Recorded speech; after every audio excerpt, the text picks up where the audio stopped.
What's up guys, it's Pliskin here, back again with another one of Pliskin's Picks. Now, for those of you that don't know, this is a series where we take obscure weapons that for one reason or another fail to become iconic, and we evaluate them, both in practical use and more so in pop culture.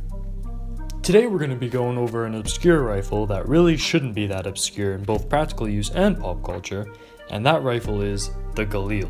We're going to be taking a look at both the ARM and Ace variants of this rifle. The Galil story starts back in Israel while the IDF was still using the FN-FAL, a great battle rifle that was having some issues in the harsh desert environments. The Israeli Defense Force eventually wanted to create their own rifle more suited to their own terrain. Hence, the Galil was adopted in 1972. This first model was the Galil ARM. It came in many configurations. It was a very versatile rifle.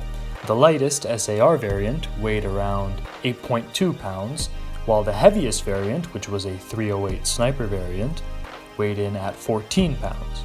Already we see an improvement from the FAL in the sense that this is a very versatile rifle in terms of the calibers that it can take, from 308 to 5.56, making this viable as a sniper, battle rifle, and close-range intermediate cartridge rifle.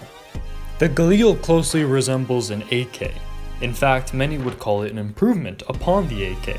The most notable improvements being the variety in calibers and the charging handle that, rather than protruding towards the right side, comes upwards, making reloads much faster than one could achieve with the AK.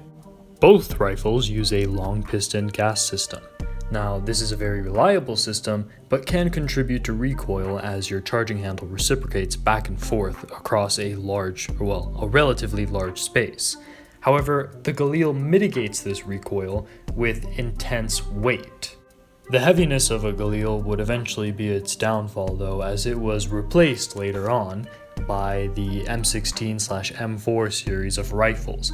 Even though the Galil was much more robust and reliable, the M16 and M4 rifles were just a lot more modular and lighter, and that was prioritized by the IDF. This was a true shame because not only was the Galil a much more robust and reliable rifle, but it was also accurate, something it holds above the AK. The Galil ARM series was accurate up to 500 meters, which could vary depending on the configuration, but still, this was a solid rifle. It just became too dated. The Galil story does not end here though, for in 2008, the IDF was replacing the M4 and M16 rifles, looking for something again a little more robust and reliable, while still maintaining lightweight. Hence, the Galil Ace was born. While still offering its 5.56 and 308 variants, it now offers 7.62x39 variants and takes AK magazines, making it even more modular than before. Also, a Picatinny rail system was added to make it as modular as an M4 rifle, with optics and different mounts that you can put onto the rifle easily.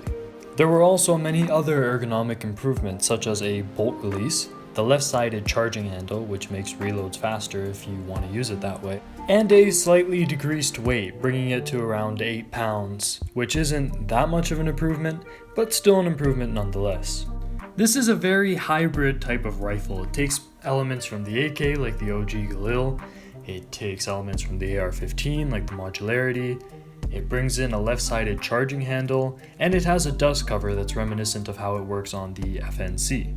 All in all, this is a superb rifle.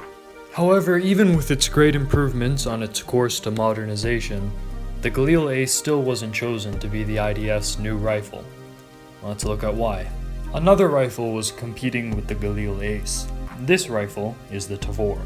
Now, this is a much less obscure rifle, as the IDF still uses it to this day, and the civilian market in the US and Canada, believe it or not, have this as a very popular, if not the most popular, bullpup rifle on the civilian markets. Now, I'm not going to go into the specifications about the Tavor because this is still a video on the Galil, so instead I'm just going to tell you why it beat out the Galil.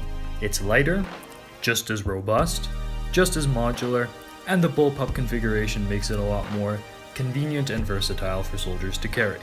So because of all these reasons, this rifle beat out the Galil and pushed it into obscurity. Now that being said, in civilian markets as well as third world militaries, the Galil Ace is still being used, and honestly, in terms of AK based pattern rifles, this is probably the best one out there. Stands head and shoulders above the FNC and the SIG 550. But enough about practical use, let's talk a little bit about video games. You could count the amount of games that feature the Galil in either of these forms on one hand. I was first introduced to it in Call of Duty Black Ops. It serves as a mid-range rifle and features a version that utilizes the ARM in 5.56. Ironically, it has more recoil than the later unlocked AK, when one of the good things to come out of the rifle's weight was the controllable recoil impulse over said AK. Also, if you weren't running this thing suppressed back in the days of Black Ops 1, you were doing it wrong. Far Cry's 3 and 4 utilize the 308 battle rifle configuration of the Ace. A relatively accurately portrayed rifle, this serves as a higher level AK, which is a suitable fit since the Galil was originally intended to improve upon said AK.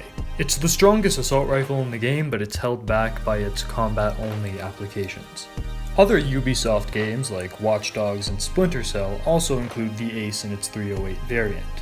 Watch Dogs utilizes it like a sniper rifle, while Splinter Cell utilizes it much like Far Cry as a battle rifle.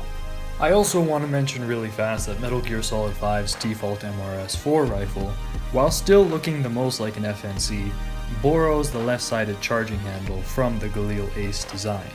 As I explained before, the guns in Metal Gear Solid 5 are kind of like a combination of a whole bunch of guns, so while this gun is still mainly an FNC, that feature alone made it worth a mention in this video. Besides that, the only other example I can think of is when Snake mentions it in a codec call during Metal Gear Solid 2. In conclusion, the Galil is a criminally underrated A-tier rifle in its Ace form.